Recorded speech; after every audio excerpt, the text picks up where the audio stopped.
একটি গ্যারেজে কাজ করার সময় কেমিক্যালযুক্ত ড্রাম বিস্ফোরণে নীরব শরীফ নামে এক শিশু শ্রমিকের মর্মান্তিক মৃত্যু হয়েছে।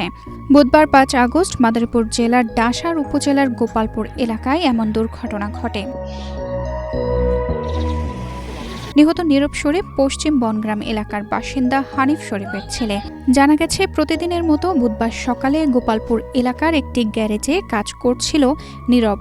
এ সময় গ্যারেজে থাকা কেমিক্যালযুক্ত একটি ড্রামে হঠাৎ বিস্ফোরণ ঘটে।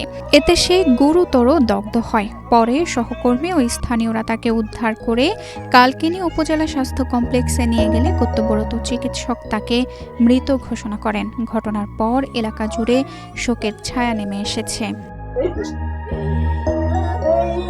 কেমিক্যালযুক্ত ড্রামটি কিভাবে বিস্ফোরিত হলো তা খতিয়ে দেখছে পুলিশ। মাদারীপুরের অতিরিক্ত পুলিশ সুপার ফারিয়া রফিক ভাবনা ঘটনার সত্যতা নিশ্চিত করে বলেন, ঘটনাটি তদন্ত করে প্রয়োজনীয় আইনগত ব্যবস্থা নেওয়া হচ্ছে। তানজিদা রহমান ইনায়া, বাংলাদেশ প্রতিদিন। জায়গা কেনার পর কোনোদিন ভাবিনি বাড়ি দেখে যেতে পারবো। বাবা, তুমি করেছো জমি আর আমি করলাম বাড়ি। এখন থাকবে তোমার নাতি।